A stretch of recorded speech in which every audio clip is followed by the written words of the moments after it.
El título de mi presentación de hoy la he titulado ¿Dónde está el tren?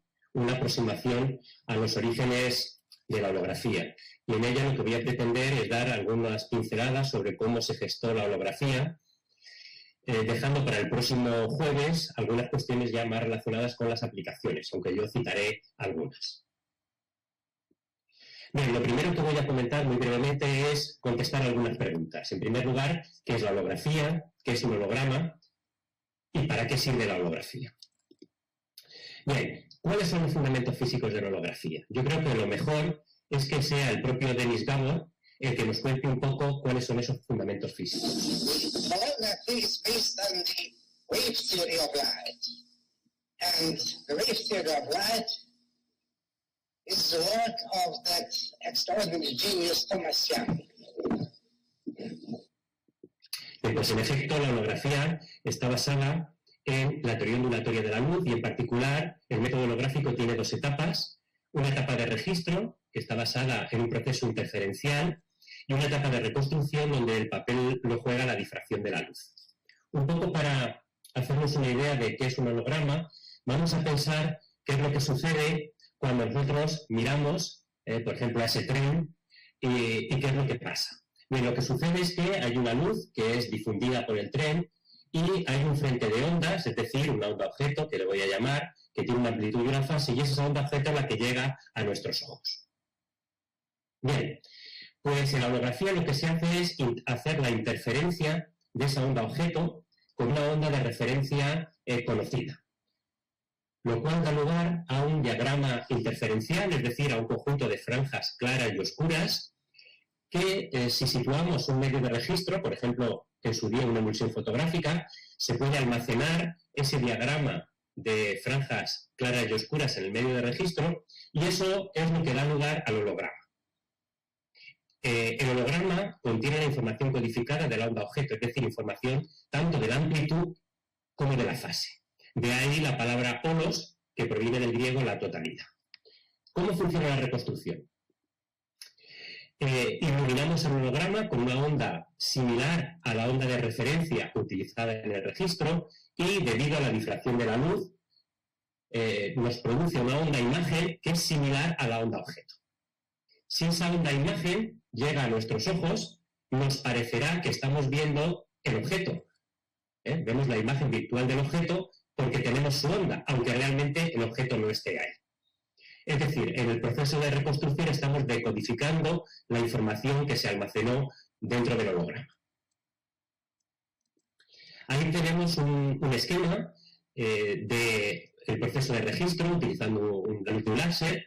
Podemos ver cómo hay un haz de luz que ilumina el objeto, el tren, y hay una onda difundida por el tren que llega al holograma y se hace interferir con la onda de referencia dando lugar al diagrama interferencial. En la reconstrucción iluminamos con una onda similar a la onda de referencia y debido a la difracción se producen dos ondas.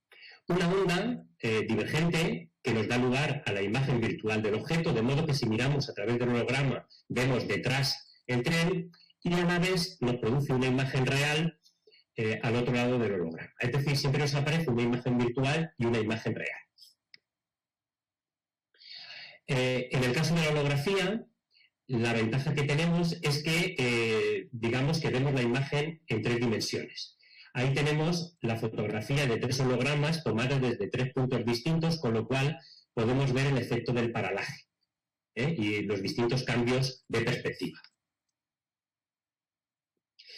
Puesto que en el registro del holograma tiene lugar la interferencia de dos ondas, hay que tener en cuenta qué es lo que sucede en el proceso interferencial. Si consideramos el holograma más sencillo, que sería hacer interferir dos ondas planas, y estas dos ondas forman un ángulo de 40 grados, y por ejemplo son de luz roja, de un láser de neón de 633 nanómetros, resulta que la distancia entre dos franjas de interferencia consecutivas es aproximadamente de la milésima parte de un milímetro. O dicho con otras palabras, en cada milímetro tenemos 1000 franjas de interferencia. ¿Eso qué quiere decir?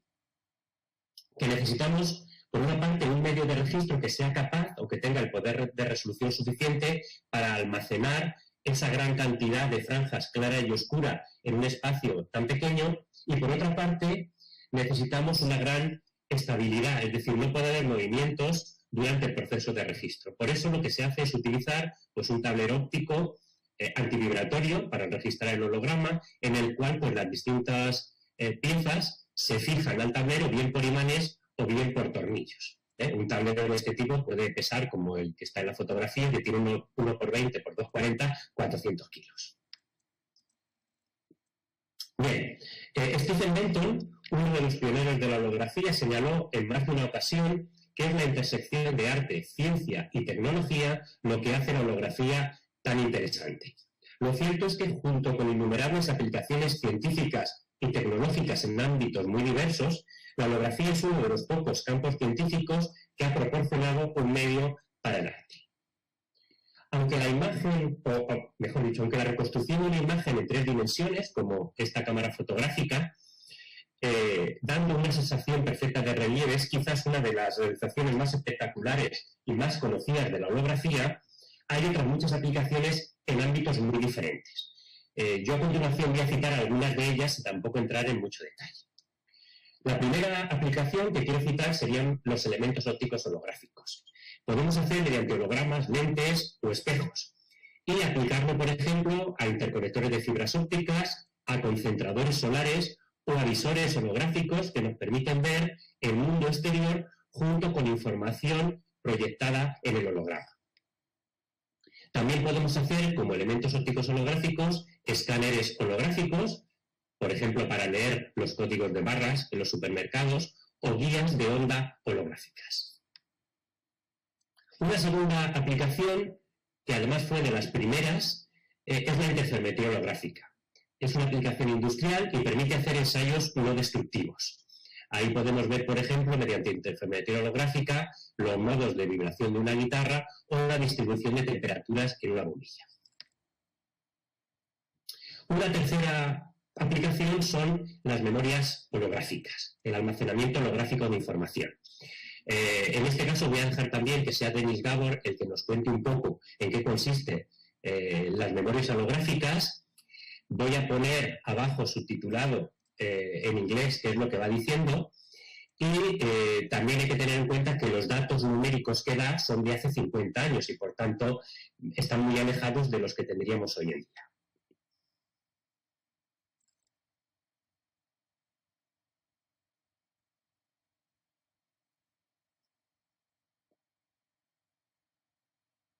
Now the third one is coming soon, and that's holographic storage for computers, because holographic stores are the most efficient and the biggest stores in existence. In a hologram smaller than this, you can easily store about 100 million bits, 100 million yes or no's, and you can access any part of it in less than a million per second. So that's becoming important in the next generation of computers. Bien. Otra de las aplicaciones, quizás la que ha tenido un mayor interés comercial, es el de los hologramas de seguridad, pues en las tarjetas de créditos, productos o en billetes, dada la dificultad que conlleva el poder duplicar un holograma. También se pueden hacer hologramas generados por ordenador, es decir, ese diagrama interferencial, en vez de grabarse ópticamente, se genera utilizando un ordenador.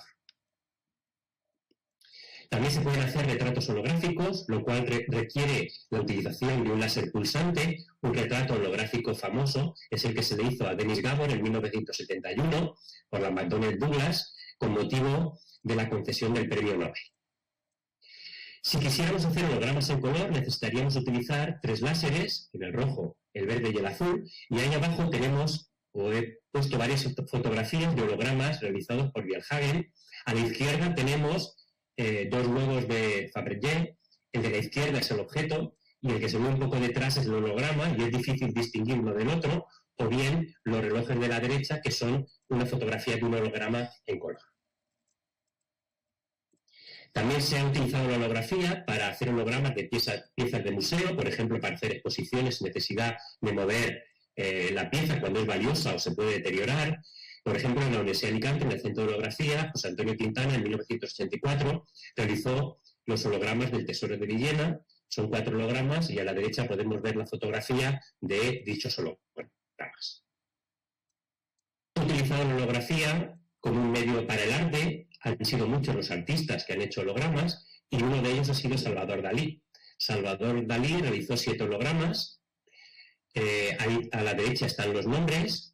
Y realizó 2 exposiciones en Nueva York con sus hologramas, en 1972 y en 1973, y a la exposición de 1973 asistió el propio Denis Gabor. Bien, pero la pregunta que nos hacemos ahora es, ¿cómo se ha llegado hasta aquí? Para eso lo primero que voy a hacer es leer un texto de un pequeño libro. Hay un libro que se denomina 6 piezas fáciles, escrito por Richard Feynman, que es la física explicada por un genio, es unas lecciones de física para no científicos, y la introducción de ese libro fue escrita por Paul Davies, que es un físico británico, escritor y divulgador científico. En esa introducción la comienza diciendo lo siguiente.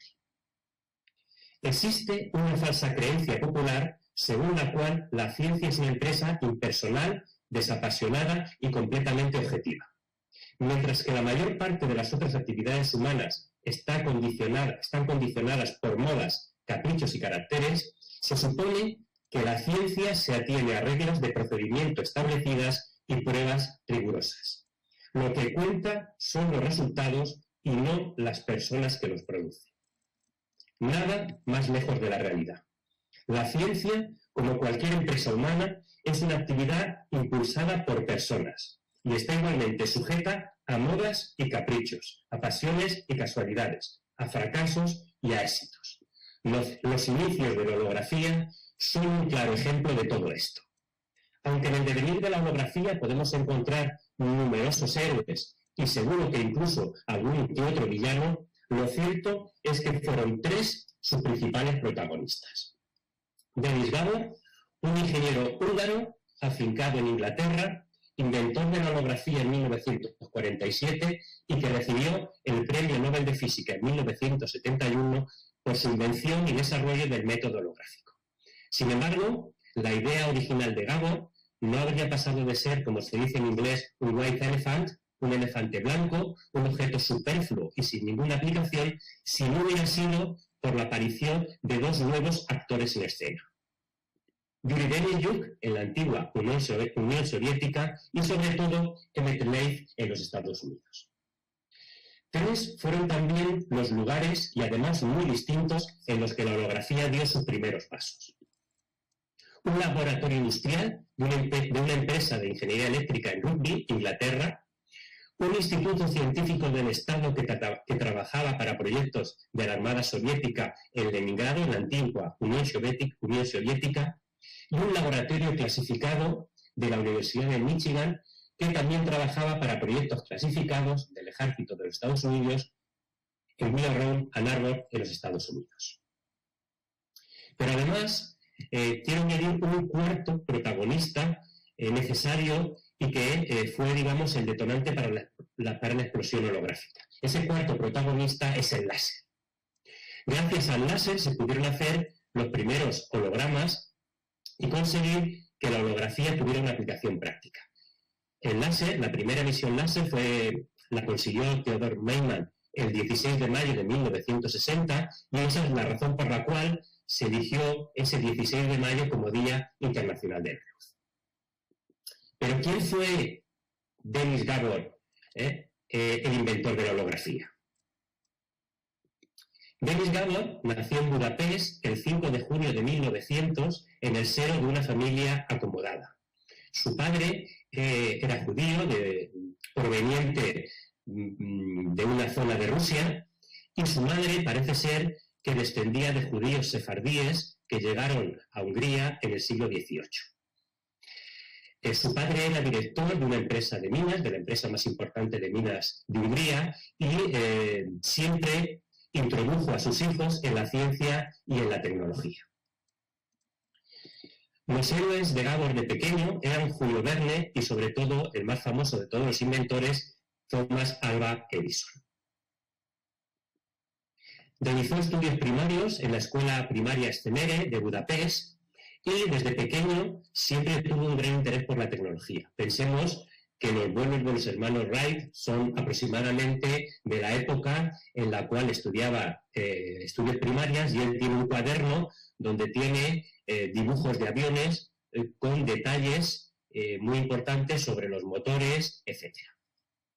De hecho, en 1910, con 10 años, Gabor, que era un niño prodigio, presentó su primera patente, un teodino de aeroplanos, que fue admitida el 11 de noviembre de 1911. Ese año de 1911 su padre lo llevó a visitar el Museo de Ciencia y Tecnología de Múnich, y todos los instrumentos tecnológicos que había allí impresionaron a un Gabor de 11 años. Gabor realizó los estudios secundarios de 1910 a 1918 en la Real Escuela Secundaria Estatal Húngara.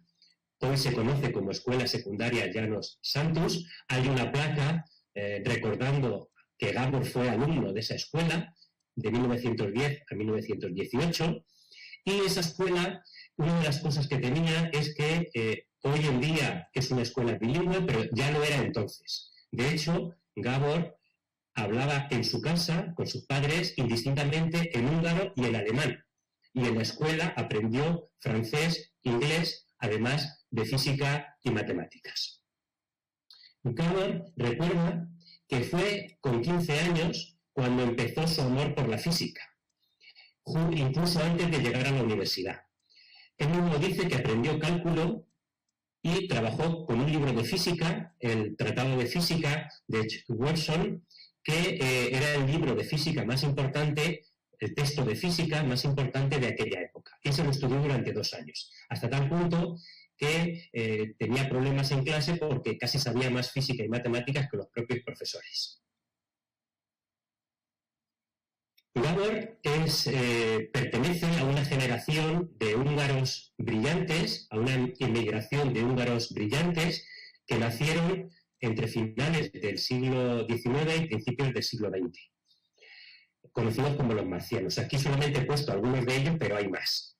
Además de Gabor, está pues, el físico y matemático y pionero de la informática John von Neumann, Leo Szilard, que fue quien escribió la carta que firmó Einstein para enviar al presidente Roosevelt, que inició el proyecto Manhattan, el también físico nuclear Edward Teller, que fue el padre de la bomba H, y luego fue asesor de Reagan en el famoso proyecto, algunos recordarán, de la Guerra de la Galaxia, o el físico teórico y premio Nobel de Física en 1963, Eugen Wigner. Todos ellos se caracterizaban porque eran amigos, algunos de ellos coincidieron en el colegio, otros coincidieron en la universidad, todos eran de descendencia judía, todos eran niños prodigio, y todos tenían un cierto sentido del humor. En una ocasión, Enrico Fermi, premio Nobel de Física en 1938, estaba charlando con su amigo y colega, el físico húngaro Leo Szilard, el que aparece a la izquierda. Y Fermi le formuló la siguiente pregunta. El universo es vasto, contiene miriadas de estrellas, muchas de ellas no son muy diferentes de nuestro Sol. Muchas de esas estrellas tienen planetas girando alrededor de ellas. Una pequeña fracción de estos planetas tendrá agua líquida en su superficie y una atmósfera gaseosa. La energía que les llega de una estrella dará lugar a la síntesis de compuestos orgánicos, que se unirán para formar sistemas autorreproductores. El ser vivo más simple evolucionará por selección natural y dará lugar a sistemas más complejos y emergerán criaturas pensantes. Luego vienen la civilización, la ciencia y la tecnología. Esos individuos viajan hacia otros planetas y otras estrellas y terminan por colonizar toda la galaxia. Evidentemente, gente tan excepcional y maravillosamente evolucionada debe de sentirse atraída por un lugar tan bello como la Tierra. Entonces, Fermi planteó uno de sus enigmas favoritos. Si realmente ocurre de tal modo, debían desembarcar en la Tierra. Pero, ¿dónde está toda esa gente? La respuesta de Leo Szilard, una persona con un pícaro sentido del humor, fue la siguiente. Están entre nosotros, pero dicen llamarse húngaros. Es un poco la razón por la que a todos ellos se le llaman los marcianos. En 1918, al cumplir los 18 años, Gábor es movilizado y enviado al norte de Italia a un puesto artillero del ejército austrohúngaro. Sin embargo, a finales de octubre, Hungría firma el armisticio y abandona la guerra, con lo cual Gábor vuelve otra vez a Budapest. En Budapest, en 1918, se matricula en la Universidad Técnica de Budapest, Megyei Egyetem, fundada en 1782, pero se matricula en el grado de Ingeniería Mecánica. En parte convencido por su padre y en parte también porque, aunque la física le fascinaba, él mismo comentaba lo siguiente. Cuando alcancé la edad universitaria, opté por la ingeniería en vez de por la física. La física no era todavía una profesión en Hungría, y con apenas media docena de cátedras de física en todo el país, ¿quién podría haber sido tan presuntuoso para aspirar a una de ellas? En la Universidad Técnica de Budapest estuvo 2 años, pero luego se marchó, no acabó la carrera, se marchó a la Universidad Técnica de Berlín, donde lo que hizo fue matricularse en Ingeniería Eléctrica y obtuvo el diploma de Ingeniería Eléctrica o de Ingeniero Eléctrico en el año 1924 y el título de doctor ingeniero en 1927. En la Universidad Técnica de Berlín coincidió con 3 de sus amigos que he puesto antes. Coincidió por una parte con Leo Szilard y con Eugen Wigner. Ellos dos, junto con Gábor, habían estudiado en la Universidad Tecnológica de Budapest y siguieron estudios en Alemania. De hecho, Eugen Wigner, que fue galardonado con el Premio Nobel de Física por trabajos en física teórica, en física de partículas, en física nuclear, si alguno ha estudiado mecánica cuántica, supongo que conoce los coeficientes de Clebsch-Gordan, pero si ha estudiado teoría nuclear, pues conoce los coeficientes 3J, 6J o 9J que fueron originales de Wigner. Como digo, Wigner se graduó en ingeniería química, ¿vale? Hay otro ingeniero famoso, como es Dirac, que es uno de los paradigmas de la física teórica y, sin embargo, estudió ingeniería eléctrica. Pues bien, aún hay algo más que une a Dirac y a Wigner, y es que Dirac estaba casado con una hermana de Wigner, y de hecho Eugen Wigner se refería a Dirac como su cuñado famoso. En la Universidad Técnica de Berlín también coincidieron con John von Neumann, que también estudiaba ingeniería química. Su padre lo convenció para que estudiara ingeniería química y él pues estudiaba matemáticas en Budapest, pero no iba a clase y asistía a las clases de ingeniería química en Berlín.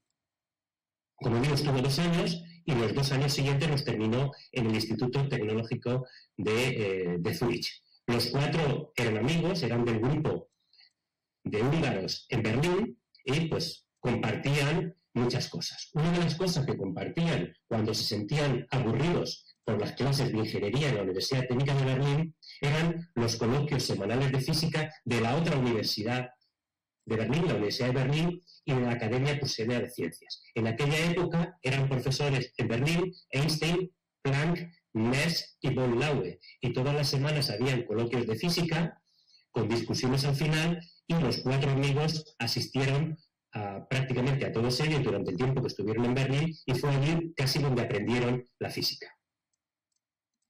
En 1927, Gábor, una vez terminada la tesis doctoral, empieza a trabajar en una compañía tecnológica, la Siemens & Halske, en Berlín. Y empezó a trabajar pues, en distintos inventos. Trabajaba en el laboratorio de física aplicada de la compañía, pues en lámparas y en todos los desarrollos tecnológicos de aquella época. Recordemos que el primer microscopio electrónico se desarrolló en esta compañía, en la Siemens & Halske. En 1933, con la llegada de Hitler al poder, no le renovaron el contrato en la Siemens & Halske y tuvo que abandonar Berlín, con lo cual volvió a Budapest, donde estuvo 1 año, y fue en 1934 cuando emigró a Inglaterra a la British Thomson Houston Company, también una empresa de ingeniería eléctrica donde también trabajaba en el laboratorio de investigación. Ahí estuvo casi 15 años. El problema es que una vez llegada la Segunda Guerra Mundial, él intentó participar en algunos desarrollos que se estaban llevando a cabo en la compañía, pero fue catalogado como un alien. El hecho de que viniera de Alemania pues hacía que no se fiaran mucho de él y lo apartaron de aquellos desarrollos tecnológicos relacionados con la guerra. En 1946 publica un artículo muy importante, de 29 páginas, denominado Teoría de la Comunicación, que tiene 3 partes. Y en la primera parte, como ahí se señala, presenta un nuevo método para el análisis de señales, en el cual el tiempo y la frecuencia juegan un papel simétrico, y que contiene el análisis temporal y el análisis de frecuencia como casos especiales. Es decir, no solamente fue pionero en cuestiones de ingeniería eléctrica o en holografía, como veremos después, sino también en teoría de la comunicación.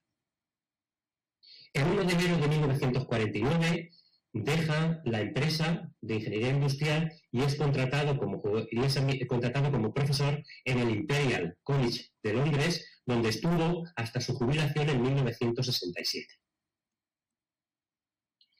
Durante todos los años en la Siemens & Halske, en la empresa de ingeniería eléctrica de Rugby, Gran Bretaña, y en el Imperial College, trabajó en muchos temas: oscilógrafos de rayos catódicos, lámparas de alta presión, física de plasmas, cinematografía estereoscópica, microscopía electrónica, teoría de la comunicación, holografía y otros más campos.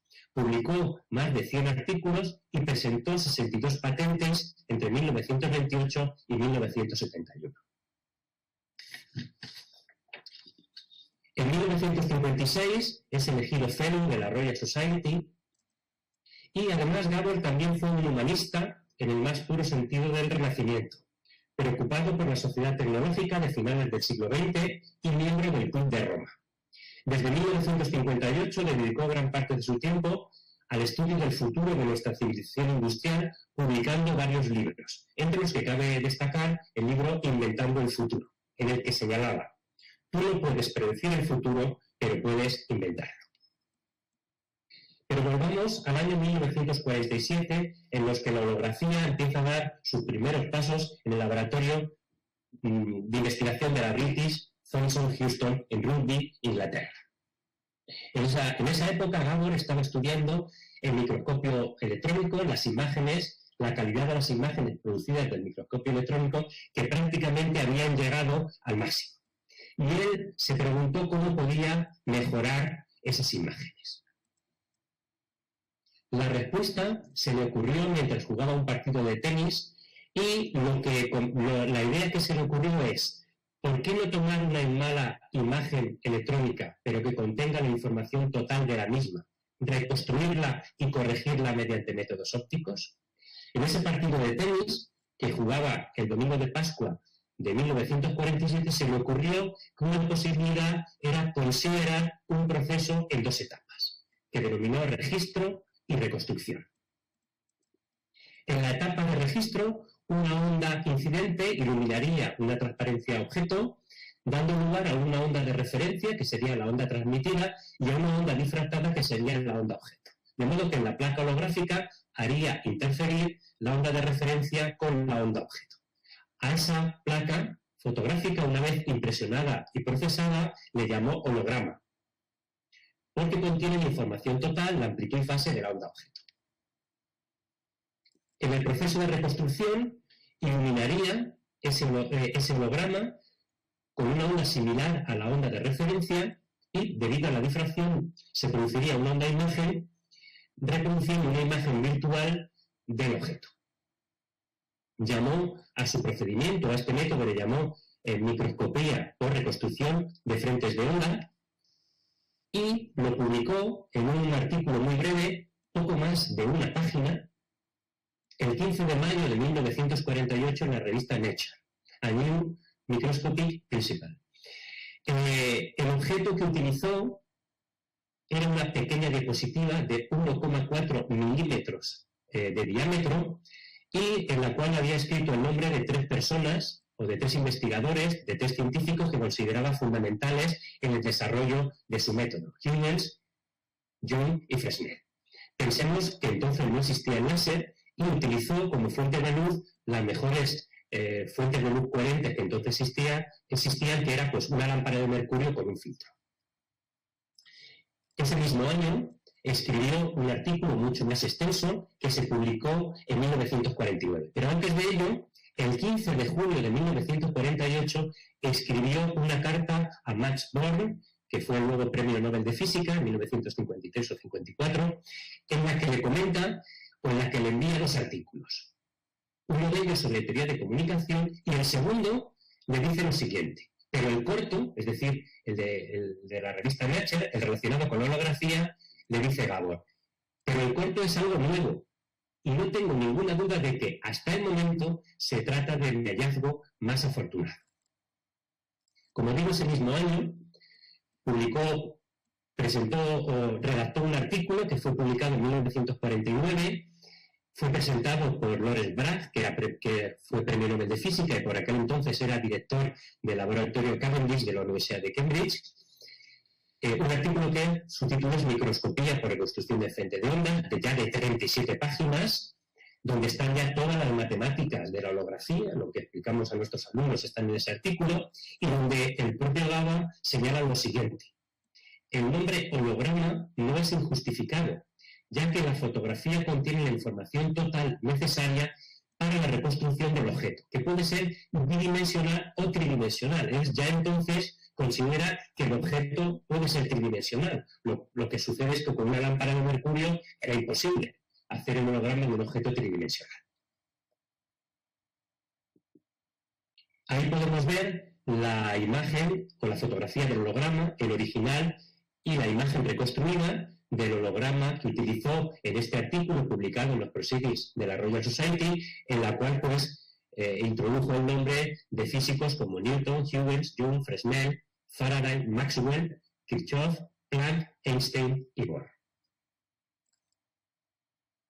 En 1949 se le aceptó una patente también relacionada con su método holográfico, que él llamaba de reconstrucción del frente de ondas o de microscopía por reconstrucción del frente de ondas, que fue admitida el 27 de diciembre de 1949. Como digo, el 1 de enero de 1949 es contratado como profesor en el Imperial College de Londres y en parte ese contrato se debió a la gran aceptación que tuvo su nueva técnica, la holografía, entre físicos de la talla del Premio Nobel Lawrence Bragg, de Max Born o de Charles Darwin, el nieto del evolucionista y que fuera director del Laboratorio Nacional de Física de Inglaterra. Otra cuestión importante para la difusión de la técnica de Gabor fue que aparece en la primera edición y desde entonces en todas las ediciones del libro Principios de óptica, que fue publicado en 1959 y que ya van por la 7ª edición por Max Born y Emil Wolf, y que es pues un poco la Biblia de la óptica. Si uno se fija en el libro y se va al prefacio de la primera edición, se daría cuenta que cuando Born y Wolf empiezan con los agradecimientos, a la primera persona a la que le agradecen es a Denis Gabor. ¿Vale? De hecho, me dicen, en primer lugar, me gustaría recordar o expresar nuestra gratitud al profesor Gabor por su asistencia en las primeras etapas de la redacción de este libro y por proporcionarnos un borrador relacionado con su método ingenioso de la reconstrucción de frentes de onda. Gabor también es el responsable de uno de los apéndices relacionados con la óptica de electrones, y en el apartado 8.10 es precisamente el método de Gabor de la reconstrucción de frentes de ondas. El hecho de que apareciera en el Born and Wolf hizo que se pudiera difundir por todo el mundo, por todos los interesados en óptica, los investigadores, la técnica de Gabor. En los años siguientes, la técnica de Gabor fue estudiada por unos pocos investigadores, además de Gabor. Entre ellos se encontraban Gordon Rogers, que trabajó en holografía entre 1948 y 1956 y que había sido un alumno de doctorado de Lawrence Bragg. Primero estuvo en la Universidad de Dundee, en Escocia, y luego en Nueva Zelanda, y publicó varios artículos, como el que aparece en la imagen, publicado en 1950, en el cual pues, habla del holograma como una placa zonal generalizada. También fue estudiada la holografía en los Estados Unidos, lo que he llamado la conexión californiana. Entre 1950 y 1956, el investigador Paul Kilpatrick y sus estudiantes de doctorado, Hussein El-Sun y Albert Baez, en la Universidad de Stanford. Albert Baez, que, pues si alguno no lo sabe, era el padre, porque ya ha fallecido, de las cantantes folk Joan Baez y Mimi Farinha. Hussein El-Sun hizo la primera tesis de holografía en el mundo en el año 1952 y se publicaron varios artículos, como digo, hasta 1956, pues en la revista de la Sociedad Americana de Óptica, como el que he puesto aquí, Los principios físicos y métodos de mejora en formación de imágenes por reconstrucción del frente de onda. Además de Gordon Rogers en Escocia o Kilpatrick, El-Sun y Albert Baez en Stanford, también se interesó en aquella época en la holografía Adolf Lohmann en Alemania. Gabor fue invitado en 1954 a impartir un seminario en Gotinga sobre la técnica de reconstrucción de frente de ondas y Lohmann, que entonces tenía 28 años, asistió al seminario y quedó muy interesado y empezó a trabajar en el tema. Al año siguiente, en 1955, Lohmann consigue una ayuda para hacer una estancia de una semana, de unos días, en el Imperial College de Londres, en 1955, para trabajar sobre la función de transferencia óptica con el profesor Harold Hawkins. El problema que tenía Lohmann entonces es que su inglés no era muy bueno y, por tanto, le era difícil comunicarse con Hawkins. Y, sin embargo, como el despacho de Gabor estaba al lado del de Hawkins, pasó casi toda la estancia hablando en alemán con Gabor sobre el método holográfico. Lohmann publicó varios artículos sobre holografía hasta 1957 y luego dejó el tema, aunque luego lo retomó a mitad de los años 60, precisamente como uno de los iniciadores de la holografía digital. Entre 1948 y 1955 se publicaron unos 50 artículos sobre el método de Gabor. Sin embargo, solo se consiguieron imágenes pequeñas y borrosas. Y hacia 1954, Gabor estaba frustrado hasta el punto de la desesperación, sobre todo porque la etapa de reconstrucción del holograma era imperfecta. El método de Gabor, como vemos a la derecha, genera un holograma en eje. Y la calidad de la imagen era pobre. ¿Por qué? Porque al observador le llega a la vez la imagen virtual, pero también la conjugada real y el transmitido. Es que hay un solapamiento de la imagen virtual y la imagen real, lo cual deteriora la calidad de la imagen. Si queremos contemplar la imagen virtual o la real, siempre aparece la otra desenfocada como foto. En 1955, tras investigar varios montajes ópticos para minimizar el efecto de la imagen conjugada, Gabor abandonó sus investigaciones sobre holografía. En 1956, Gordon Rogers, uno de los más entusiastas en el método de Gabor, escribió una carta a Albert Baez en la que le decía lo siguiente: por lo que a mí respecta, estoy muy feliz de dejar que la técnica de reconstrucción del frente de onda muera de muerte natural. Le veo realmente o relativamente poco futuro y estoy deseando dedicarme a otra cosa. Sin embargo, hacia 1958, cuando todos los investigadores que habían iniciado sus trabajos sobre holografía la habían abandonado, un investigador que trabajaba solo en la antigua Unión Soviética, en Leningrado, Deniuk, sin tener ningún conocimiento de los trabajos que habían publicado ni Gabor, ni Rogers, ni los californianos, ni Lohmann, porque debido a la Guerra Fría, pues no había comunicación y menos científica entre el este y el oeste. Como digo, Deniuk estaba reinventando la holografía en una situación distinta. Deniuk trabajaba en el Instituto Estatal Vavilov el instituto científico más importante en Leningrado, en la antigua Unión Soviética, en trabajos de ingeniería óptica para la Armada Soviética. En sus tiempos libres estaba haciendo la tesis doctoral y empezó a trabajar en lo que él llamó fotografía de ondas. La idea se le ocurrió mientras leía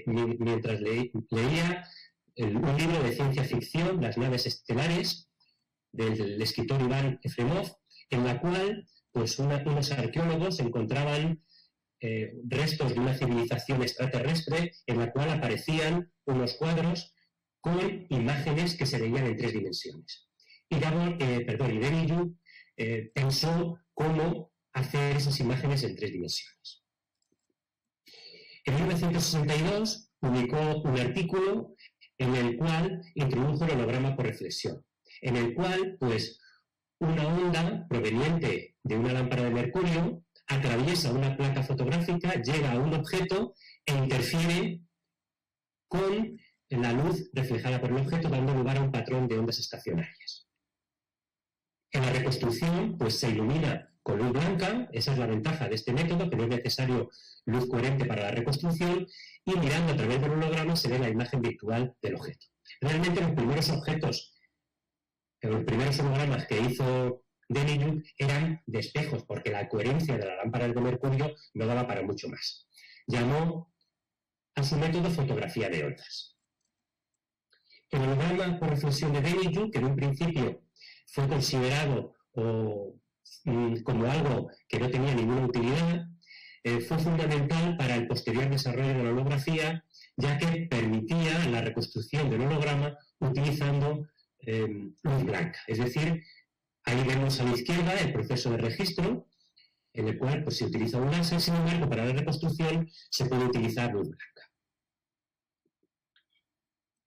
En el discurso o en la lección que dio Gabor en 1971 con motivo del Premio Nobel, señaló que alrededor de 1955 la holografía entró en una larga hibernación hasta la invención del láser en 1960. Sin embargo, esto no es cierto. Tal y como señalaba el tercer actor de nuestra historia, Emmett Leith, entre 1955 y 1960 la holografía se estaba estudiando en 2 ambientes distintos. Uno de estos ambientes totalmente opaco para Occidente era el laboratorio de Demijohn en Leningrado, y el segundo ambiente era un laboratorio que trabajaba para proyectos clasificados del ejército de los Estados Unidos, en el cual entró Emmett Leith en 1952. Emmett Leith era un ingeniero eléctrico y fue contratado para trabajar en el proyecto Michigan, que estaba dedicado al desarrollo del radar de apertura sintética. Obviamente, esto era un proyecto clasificado, y más en plena Guerra Fría. Su laboratorio estaba en Willow Round, en la Universidad de Michigan, en Ann Arbor, en los Estados Unidos.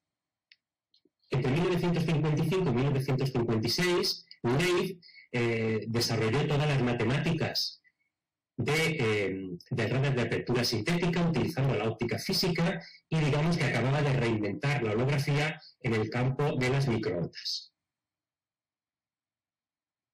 En 1960 entró en contacto, sobre todo a través de los artículos de Kirkpatrick, Elsung y Albert Baez, además del libro de Principios de Óptica de Borel-Wolf, con los trabajos de Gabor. Y con la ayuda de su estudiante de doctorado, Yuri Kupagnis, a partir de 1960 empezaron a repetir todos los experimentos de Gabor. Sin embargo, Leith y Kupagnis tenían una ventaja respecto a los investigadores anteriores, y es que a partir de 1960 se disponía de fuentes de luz coherente como era el láser. Con la ayuda del láser estudiaron distintos métodos para evitar el problema de las imágenes dobles. Gracias a la gran coherencia del láser, introdujeron el método del haz de referencia inclinado, según el cual los haces de referencia y los haces objeto no incidían en el holograma en la misma dirección, sino formando un cierto ángulo. Acababan de inventar el holograma fuera de eje, o el holograma de Leith-Kupagnis, en el cual, como digo, los haces objeto y referencia inciden sobre la placa fotosensible formando un cierto ángulo. Eso permite en el proceso de reconstrucción que no se solapen cuando observamos a través del holograma, solamente vemos la imagen virtual, pero no aparece solapada con la imagen real. Con lo cual, el problema de las imágenes dobles, que tanto había atormentado a Gabor, quedaba totalmente resuelto. En 1963 publican unos primeros resultados en los cuales los objetos son objetos bidimensionales, transparencias, como las mismas que había utilizado Gabor, y lo publican en la revista de la Sociedad Óptica Americana en diciembre del 63, y como bien se señala en el abstract, el problema de las imágenes dobles y otros términos interferenciales son eliminados. El viernes 3 de abril de 1964, en la última sesión de la reunión de primavera de la Sociedad Americana de Óptica, que tuvo lugar en el Hotel Sheraton de Washington, Upaknis presentó los resultados en una charla de 15 minutos sobre sus hologramas en 3 dimensiones, sus hologramas de objetos en 3 dimensiones. No tuvo mucho interés en la charla que dio Upaknis, pero al terminar la charla comentó: pueden ahora salir al hall del hotel y ver el holograma de uno de estos objetos tridimensionales. Se trataba del holograma del tren. Podemos imaginar una fila de científicos expertos en óptica, todos ansiosos esperando a ver ese pequeño tren de juguete que se veía en 3 dimensiones. Muchos de ellos miraban a izquierda, a derecha o por detrás dónde estaba el sistema de espejos que hacía que se pudiera ver el tren. Y algunos de ellos le preguntaron a Leith: ¿dónde está el tren? A lo que Leith le contestó: lamento tener que decirlo, el tren está de vuelta en el árbol. Realmente el tren nunca salió de allí.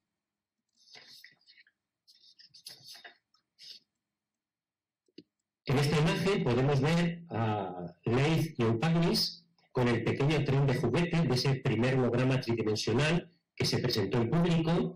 Se ve aquí debajo de Upaknis.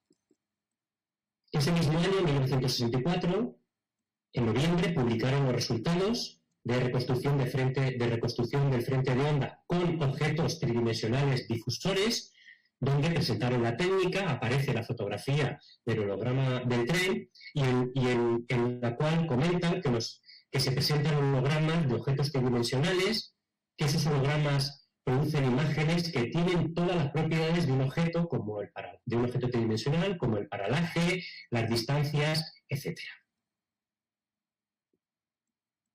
Pues bien, acabamos de ver que entre 1947 y 1964, es decir, en los 17 años transcurridos desde que Gabor tuvo la idea hasta que se presentó el holograma del tren, la holografía era un collage construido desde distintas perspectivas. La reconstrucción del frente de onda de Gabor, ideada como un método para la mejora de imágenes en el microscopio electrónico, que en un principio interesó a pocos investigadores y que luego fue abandonado. La fotografía de ondas de Denisyuk, también para realizar hologramas que se pudieran reconstruir con luz blanca, que tampoco tuvo mucho interés al principio. Y la fotografía sin lentes de Leith, ideada en un principio para el radar de apertura sintética y que en última instancia dio lugar a la generación de hologramas en 3 dimensiones. La visión excitante en 1964 del holograma tridimensional de Leith y Upaknis reactivó de forma explosiva el interés por la holografía. Gracias a ese pequeño tren de juguete, cientos de investigadores empezaron a relacionar los trabajos de Gabor, Denisyuk y Leith. Y en los años siguientes a la presentación del holograma del tren se publicaron más de 1000 artículos científicos sobre el registro de hologramas. Era necesario, sin embargo, buscar una denominación única para este nuevo campo que englobara lo que antes se había conocido con 3 nombres distintos. No está claro quién acuñó el término holografía para designar a esta nueva área, pero lo cierto es que la holografía, un campo con un potencial extraordinario, acababa de nacer.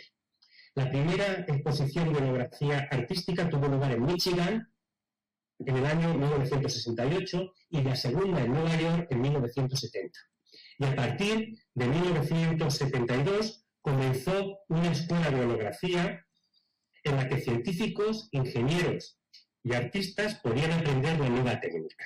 De este modo, la holografía se convirtió en un ejemplo inusual de campo científico en el que participaron en su desarrollo grupos de personas de muy distinta procedencia. La visión del holograma del tren y el desarrollo posterior, digamos que rehabilitó la figura de Gabor, que pasó de ser casi un desconocido a aparecer y ser invitado en numerosas reuniones, conferencias invitadas por todo el mundo. Ahí lo vemos, por ejemplo, con los premios Nobel de Física, Shannon y Tausch. Recibió numerosos galardones, doctorados honoris causa y muchos premios, entre los que cabe destacar la medalla Thomas Young del Institute of Physics en 1967, la medalla Rutherford, que por cierto también en su día recibió Maxwell, de la Royal Society en 1968, la medalla de honor de la IE Cubo en 1970 o el premio Holweg de la Sociedad Francesa de Física en 1971. Y ese mismo año, en 1971, recibía de manos del rey Gustavo VI de Suecia el Premio Nobel de Física por la invención y desarrollo del método holográfico. Gabor, consciente de que los trabajos de otros muchos investigadores habían jugado un papel fundamental en esta concesión, finalizó la lección que pronunció con motivo del Premio Nobel con las siguientes palabras: soy uno de los pocos físicos afortunados que ha podido ver cómo una idea suya se ha convertido en una parcela de especial importancia dentro de la física. Soy consciente de que esto ha sido posible gracias a un gran número de jóvenes investigadores, entusiastas y con talento, de los cuales apenas podría mencionar el nombre de unos pocos. Quiero expresar mi más sincero agradecimiento a todos ellos por haberme ayudado con su trabajo a conseguir los más altos honores científicos. Bien, quiero rendir con esta conferencia tributo tanto a Daniel Gabor como a todos aquellos pioneros de la holografía. Y por cierto, lo crean o no, al final he encontrado el tren. Muchas gracias por su asistencia.